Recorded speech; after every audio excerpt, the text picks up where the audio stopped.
I want to talk today about gender. Gender. What is gender? Now, you actually think that's quite simple, don't you? You think, well, people should know what gender is.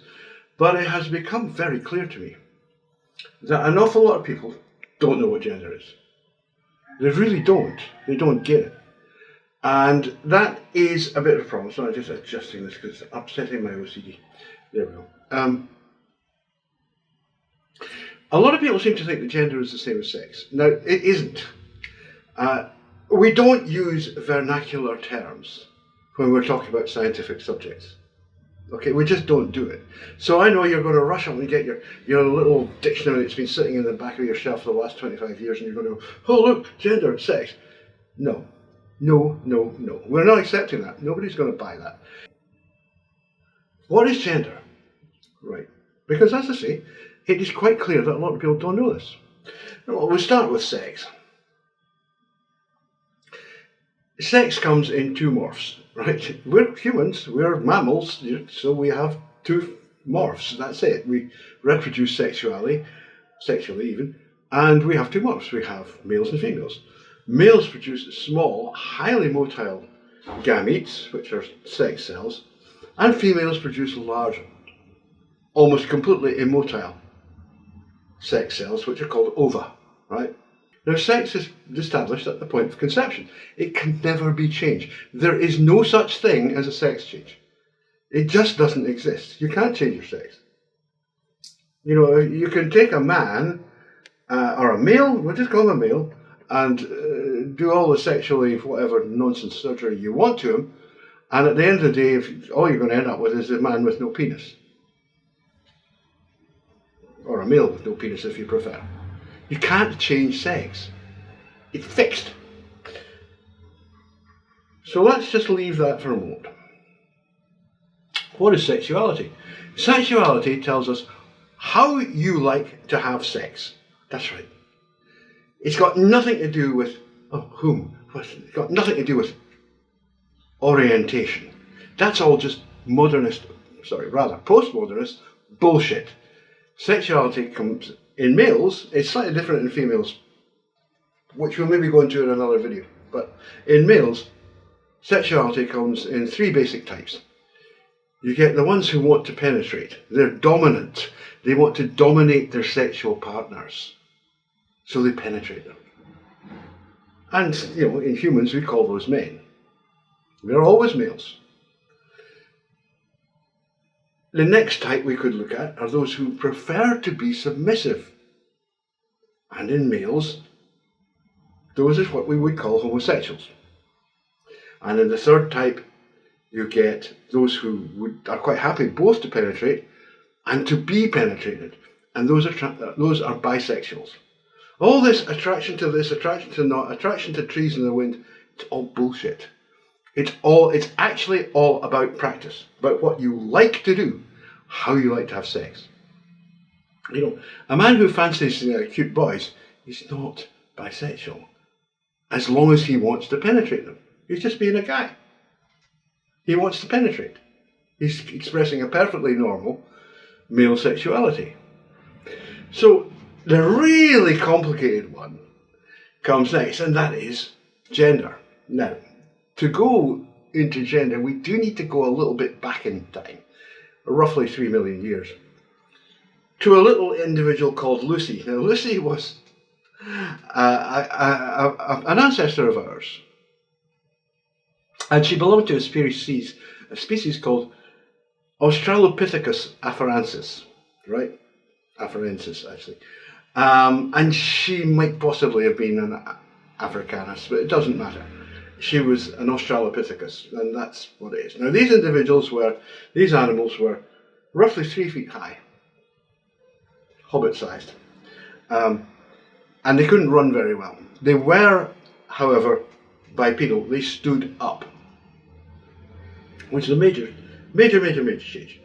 You know, most primates are quite happy to be bipedal, stand on 2 feet, that is, for periods of time. But they won't do it all day, and they certainly can't run all day like that. Humans have changed that. Now, the information we have is limited because we only have well, maybe partial. We only have partial skeletons, and they're all, you know, I mean, it's like 4 or 5 maximum that we have, and they're only bits of them, you know. So we're not really too sure about how they lived or anything. But a significant amount of work has been done, notably by a guy called Dr. Tomaselli in Italy. And he says, well, he thinks that these humans, these hominids anyway, the way they lived was as scavengers. So they were a bit like hyenas without the teeth, you know. So they would come along and find the remains of a kill that another animal had made, and pick off what they could get, you know, little bits of meat and stuff, bones, gnaw on the bones, stuff like that. And that's where they got their start, okay? At around that time, they started to communicate, and that made them a lot better at this, you know. They started to speak. We're not entirely sure exactly when humans began speaking, but it was a long time ago. You know, it was long before modern humans appeared. And interestingly, another thing that comes up is cooking, because cooking is a very good way of rendering the meat that you pick up off the ground, basically, safe, because it kills bacteria. So at some point, people discovered that, you know, if you cooked the meat, it was less likely to make you sick. Okay? Now, cooked meat has huge advantage other than that. And humans are perfectly capable of digesting raw meat. I mean, you know, those of you who like your steaks like that, steak tartare, yeah, you know that. But the problem was actually eating tainted meat. And the fact was that having cooked it reduced the possibility that you would become sick and possibly die from eating it. So obviously that has an evolutionary impact. As far as we know, and it's really guesswork, Afarensis was a hairy little beast, 3 feet tall, very small brain, very slender pelvis, just not a big animal, you know, not a significant animal at all. But what it happened was that over millions of years, it changed because it started to grow its brain. And people have argued that this is because it was eating meat, that this gave it energy that it could put into the brain development and stuff like that. You know, you have to be real careful with this stuff because it's really conjectural. We don't really have prima facie evidence, but it's plausible. It's entirely plausible. They started this meat diet. It gave them excess calories which they could use to grow brains, basically, and make them problem solving. You know, how do we find some more animals? Oh, could we maybe kill our own? Oh, if we're going to kill our own, how are we going to do it? Remember, these are small, but they grew very much bigger. We're at least double the size of an Afarensis. You know, I'm 5'11". An Afarensis is 3 feet. You know, I'm twice the size. And in terms of mass, I am vastly greater. So, you know, you've got a very small animal there, and it's going to look at a zebra and go, how the hell am I going to kill one of those? Once it got a bit bigger, it became much easier for us. We're a hairy little beast, right? Now, one of the things that a guy called Timothy Taylor, I think it's professor now, Dr. Timothy Taylor, he said in a book called, I can't remember, I'll put it on the screen, written quite a while ago, more than 20 years ago now, he said that the real big change was standing up. And that had a lot of consequences, right? So we're going to look at these a little bit. Now, the first thing that was a problem was that if you stand up and you walk all the time, you actually need a much stronger pelvis than if you work on all fours all the time, right? Because the pelvis is taking the strain of the upper body standing on the legs, and especially once you start to run. And running is a really big part of humans. That's really important to us. Because we weren't really ambush hunters, but you could call us ambush stroke pursuit hunters. So chasing game, this is what we learned to do. We learned to do this, and the way we did it, because we're not really very fast, we're not very good sprinters. some of us are better than others, obviously, but we're not very good sprinters, but we're good distance runners. Remember the marathon is 26 miles. That's a fairly long way, you know, and that's from a real event. A runner went from the battlefield at Marathon and ran back to Athens to tell the people there that the Persian horde had been defeated by the combined Greek armies.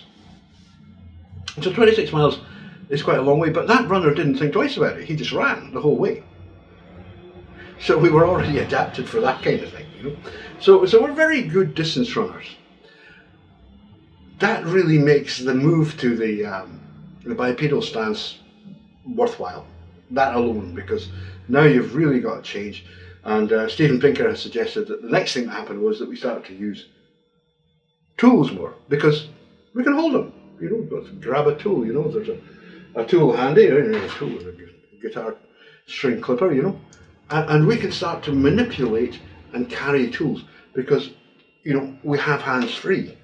And you know, there's a lot of stuff that Steven Pinker says that I don't agree with, but I think he's right there.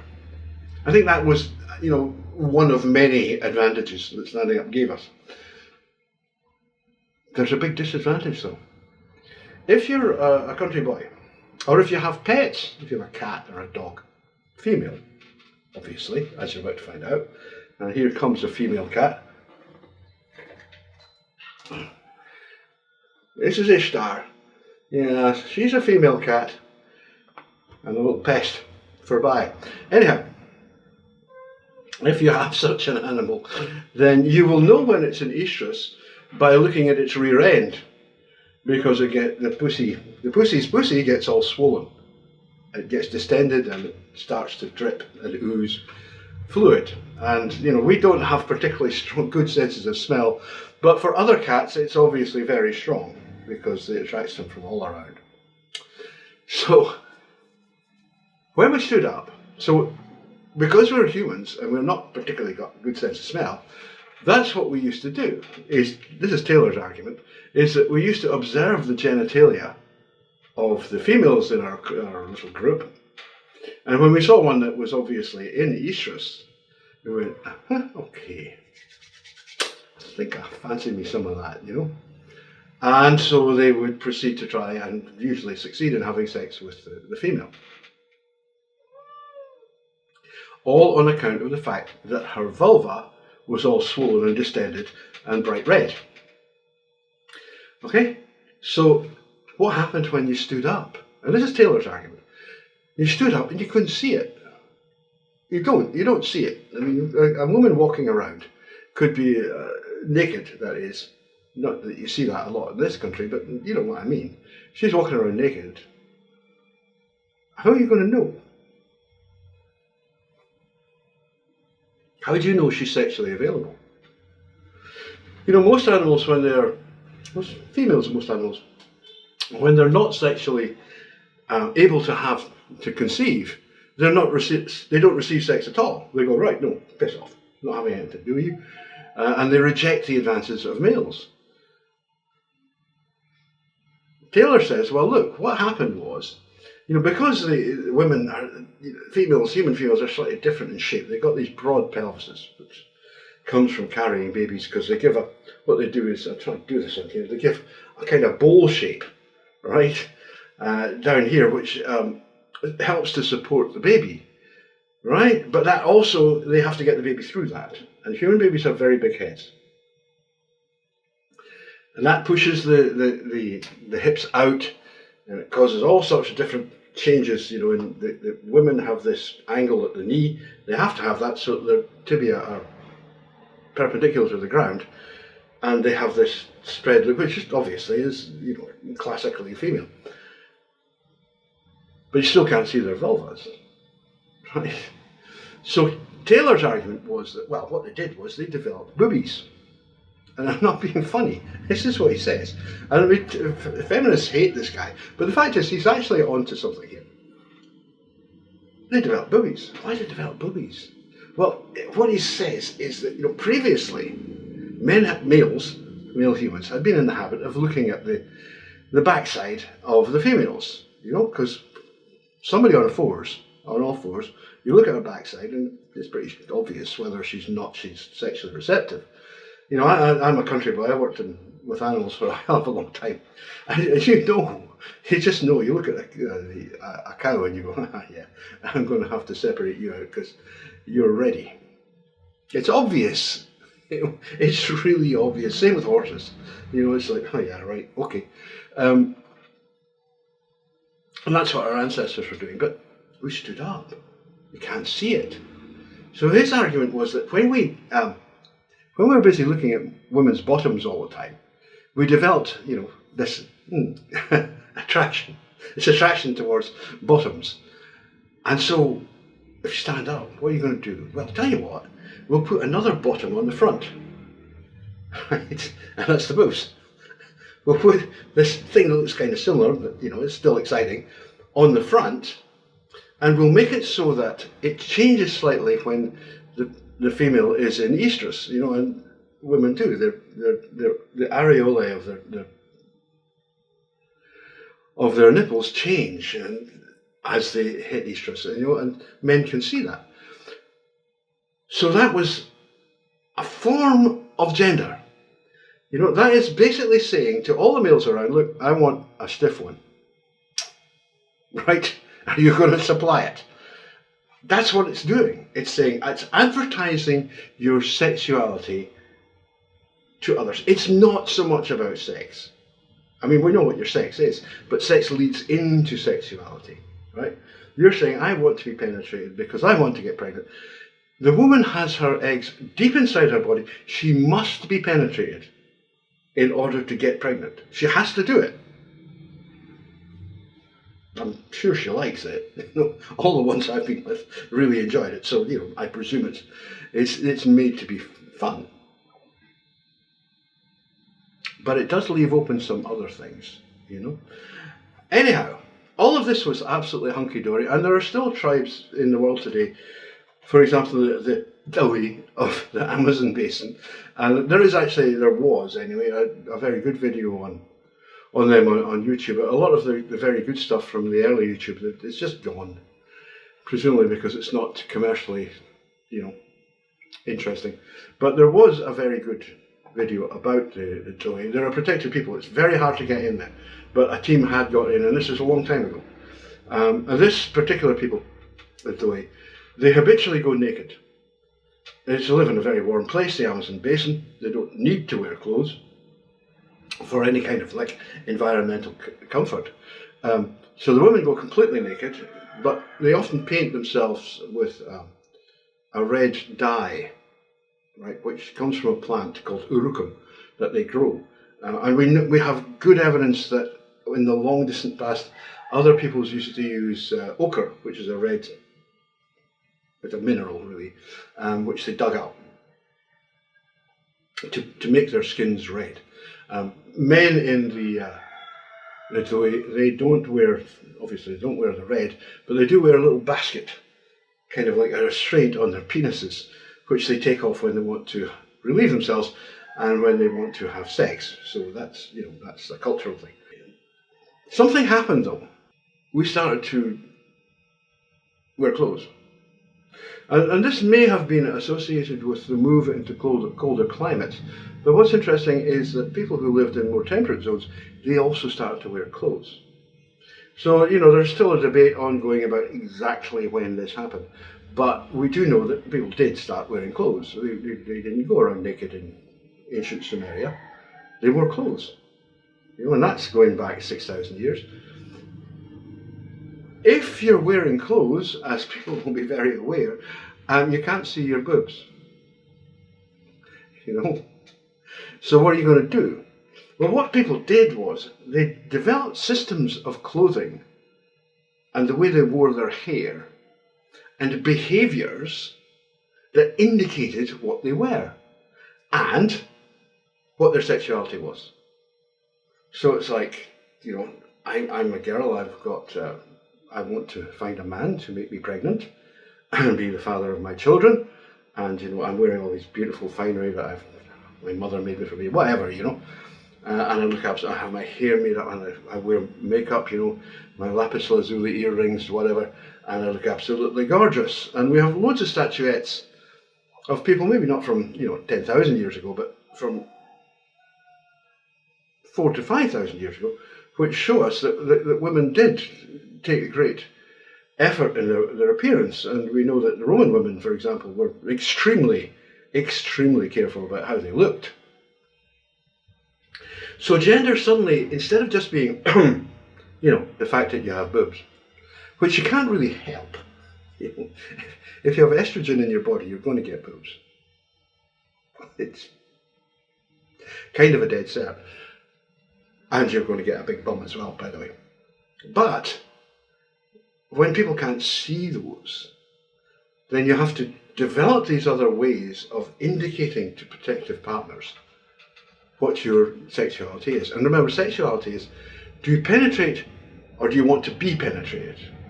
Right? And we'll leave aside the business of the bisexuals for now. Bisexuals, it's a little bit more complicated.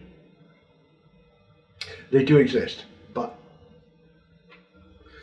nailing this down is a bit more tricky. It's easy with the principal ones, So we now have a situation where people have developed a set of behaviours and appearances which indicate what their sexuality is, right? And that's what gender is. That's gender. It's a set of behaviours and experience and appearances which indicate what your sexuality is to others. Right? That's why all this nonsense about pronouns is such bullshit, because it's the other person that decides. The person looks at you and goes, oh, that's a girl, or oh, that's a guy. That other person makes the decision, not you. This whole thing about bullying people, no, you've got to call me, not misgender me, you've got to call me a woman. It's bullshit. It's absolute bullshit. If you don't look at the girl and go, well, that's a babe, forget it. Like I keep saying, if you don't pass, forget it. Just forget it. Because people are going to lie. And is that what you really want? Everybody around you lying all the time? One of the things that also interested Timothy Taylor, it's a long time since I read his book, but he wrote several, but there was one in particular called, oh dearie me, Prehistoric Sex, that's what it's called. Is that females, human females, right? We're going to not just get into this woman, not woman fucking stuff just now. They are sexually receptive all the time. Human females will have sex when they're on their period. They can't possibly get pregnant at that point. In fact, that is the basis of the Catholic Church's much famed rhythm method. It was like, well, we know when you're going to be fertile, so don't have sex then. Have sex when you're not, which is when you're bleeding. Basically, I mean, I'm putting it a bit crudely, but that's basically what it is. And you have to ask a little bit, why are humans like that? As far as we know, no other, certainly no other mammal, it has the same characteristics. They all are only sexually receptive when they're capable of getting pregnant. Now, humans, it's all the time. And that tells you that this ability to have sex is implicated in the way that we build societies, right? Because what is happening is that women are attracting men all the time. I mean, okay, so if you're a feminist, no man's going to touch you. If you're a lesbian, well, you're not interested anyway. But basically, that's how it works. And so what happens is,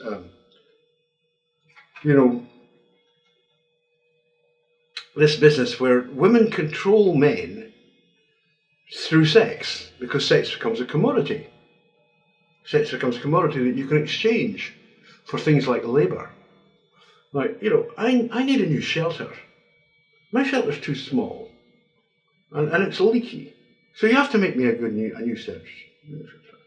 And if you do, I'm going to bang you rotten. Yeah, really. And the guy goes, okay, because we are really stupid. And we go, yeah, okay, we'll do that. And we make you a shelter, and presumably you do get the banging rotten and everything's happy. Another thing that is worth mentioning at this point is that these changes that happened, well, going back to Australopithecus and going forward, right through all of our ancestors, Homo erectus, all of these, Neanderthals are basically the same species as us, so it's like a subspecies. They were influenced by something that people relatively don't really talk about, and that is sexual selection. Now, everybody knows about natural selection, which is the response of the collective response of individuals to the environment they live in, such that the individuals who are most able to survive do so better than the others, and so they tend to carry on their genes. Sexual selection is where we choose. And actually, about half of Darwin's book, The Origin of Species, is about sexual selection. And he wasn't not this before, but in order to research this, he became a pigeon breeder, because pigeons have several generations every year. So it's quite easy to, to see if you can induce changes. You turn a white pigeon into a black one, something like that, by selective breeding. And dog owners know this perfectly well, that you can, dogs are sometimes called shapeshifters, because they do that. They can change completely in a matter of 7 or 8 generations. You can go from a Great Dane to a Chihuahua, in terms of size and stuff, just by selective breeding. That's how it works. That is so powerful. And anyone who has anybody who's been a stockman or worked in agriculture of that type, pastoral agriculture, knows exactly what I'm talking about here. You select carefully for your animals whom they're going to have sex with and make babies with. But we do that too. We do it to ourselves. So what will happen is that we will tend to choose for partners those who fit the model that we have been culturally conditioned to think is most appropriate. So, in some cultures that might be a blonde, blue-eyed, big tits. It's not always that. It's certainly not that here. Just depends it depends what the culture is. But you will tend to go, that's the one I fancy, she's absolutely gorgeous, isn't she? That will favour those characteristics in future generations. You follow? And the same is true of men. If women start selecting men who are big and strong, and maybe very hairy, that sort of thing, then men will get bigger and stronger and more hairy over multiple generations, because that's what the women want, and that's what they're breeding with, so they're producing little ones in that model. You follow? This is sexual selection, and it's been really, really, really important to humans, and very few people talk about it, which is weird. We're on our way at the moment to try and break a lot of that down, but which is not exactly a good idea. But leaving that aside, it's still there. It still happens. We still select our partners. It's not just willy-nilly, it doesn't, not just, it happens for a reason. The reason is we choose. In some cultures, yes, in some cultures, the decision is made by others, maybe by parents, who will go, she's a good bet for you, but it's still selection. There's selection going on. As soon as you've got selection, you've got those who will do well and those who will do not so well. Right? That's just basic. And so what's happened is that qualities of masculinity, such as being big and well-muscled and actually quite hairy. I'm actually a really hairy person. I don't know if you can see it, because my hair is extremely fair. My son, one of my sons, is just as hairy as I am, but his hairs are black. And it's like, who let the gorilla in? It really is. And I don't mean to mock him, because he's a lovely, lovely guy. But it's like, wow, yeah. But he's no more hairy than I am, it's just that they're black. It's the way it is. And it would appear that hairiness is actually being selected for. You know, an excellent writer, anthropologist called Desmond Morris. I think Desmond is still alive. I met him once many years ago. He's a super guy. He did, in one of his books, I think it was The Naked Ape, he did this long explanation of why we are naked, surprisingly enough. And he said it's a cooling system. You know, if you're out in the savannah, it's hot, and you're having to chase animals down for hours at a time, you're going to get real hot. And if you have lots of hair, you know, that kind of works against you. So we have this sweat system that, you know, we sweat, it cools. As we move, it tends to evaporate, and that causes more cooling.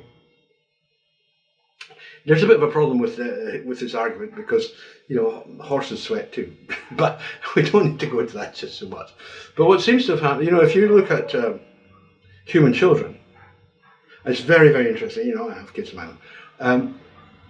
Children, like when they're 6, 7, 8, apart from their hair length, which is conventional, they look exactly the same. It's not easy just to look at someone and say that's a boy, that's a girl. You know, I mean, they might have some slight facial, girls will tend to be more neotenous, you know, that sort of thing. But it's not really straightforward. And it's only when puberty hits that these really, the masculinizing effects start to really kick in. And of course in females they don't at all, because males are repulsed by masculinity. That's a really important thing. So in a way, what they're looking at when they're selecting for females, or selecting partners, they're looking for the minimum of masculinity. They're looking for absence of masculinity. Do you follow? So that they're looking for girls who don't have masculine characteristics.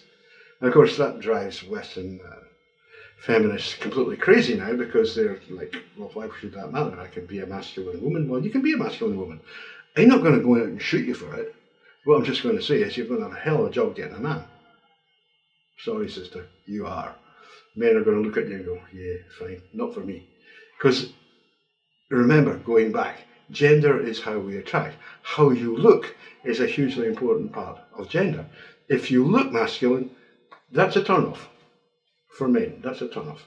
And similarly for women, if a guy looks kind of foppish and, you know, not masculine, then it's like, ugh. Yeah, I mean, I know things have gotten fucked up recently because of postmodernism and wokeism, but in real terms, women tend to prefer more masculine guys. Funnily enough, there was a study done recently that says that they don't prefer the most masculine guys, they prefer the second echelon. I don't know why that is. I remember reading a study and going, why? But it may be something to do with the idea that, because female sexuality is, a lot of it is based on the idea of trust and you know, establishing long-term relationships. And it may be that they look at the most handsome guys and go, yeah, okay, but you're not going to stay with me. But that guy there, you know, he's almost as good looking as you, and I bet you he would stay with me. You know, so that's kind of how it works. So anyway, there you are, that's gender. Gender is a set of appearances and behaviours and expectations on the parts of others that define your sexuality, right? Define how you want to have sex. Do you want to penetrate, or do you want to be penetrated? You know, it's really not rocket science. And I'm afraid that, you know, we'll do another one on this, but really perhaps because of the ridiculous insecurity of particularly US men, we've had to put up with all this complete bollocks for the last 70 years, you know, of so-called queer theory and all that complete shit, which is what it is. It's all utterly shit. There's two sexes, two sexualities, well, maybe three, if we count the bisexuals, and that means there's two genders, right? The one that advertises the desire to penetrate, and the one that advertises the desire to be penetrated, and then maybe there's some in the middle who are kind of ambivalent, and they take maybe a sort of a femboy look, and we're talking about males here, a femboy look. But the idea that there are multiple genders is ridiculous. It's absolutely flippin' ridiculous. It's just stupid. So anyway, for now, bye. It's too hot to continue anyway. Take care.